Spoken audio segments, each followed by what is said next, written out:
Well, that's it. We pay tax on virtually everything, don't we? Because even okay, we don't have tax on, say, children's clothes, but there's VAT and fuel duty on the petrol, the diesel that's used to transport those things to the products. Tax is constantly going out, and when we often compare people's tax rates, rich and the poor, we often ignore the fact that as a proportion of their actual income, taxes actually take up a very high proportion of lower income people, because the proportion more that they spend on goods that are facing VAT.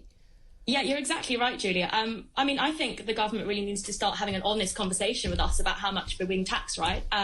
So at the ASI, we look at things which we call stealth taxes, so, you know, things that levy taxation on things that people aren't aware of. So the things you mentioned. Another thing you could talk about is, failing to increase tax threshold in line with inflation. Yeah. Now, can I stop you on that? That is what this is called, fiscal drag. I remember that from economics A level. But this is actually one of the most sneaky self taxes. And yes, it gets reported about, and we had this after the spring statement, and there'll be down page articles about this. But these actually affect millions and millions of people. This is when you have a tax rate, whether it's the starting point of paying tax or you go up to a higher rate or the top rate of tax, that the amount you earn stays the same. It starts at, whether it's 50 grand, whatever it is, that's the point at which you start paying that higher rate. But as more and more people see their wages go up as inflation rises, and we'll see that more and more this coming year, more and more people get dragged into that, even though they're not what people would call, rich. So that higher rate of tax, obviously, for higher earners.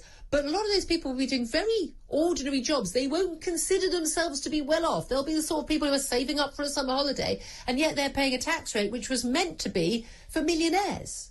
Yeah, you're exactly right. I mean, this is a real problem. So, the Chancellor likes to say, well, I'm a low tax Chancellor because he, announced some tax cuts earlier this year. But actually, the OBR has shown this has only undone just over a quarter of the overall value of personal tax rises he announced last year. Yeah. And even more shockingly, only a sixth of the overall net tax rises he's announced since becoming Chancellor.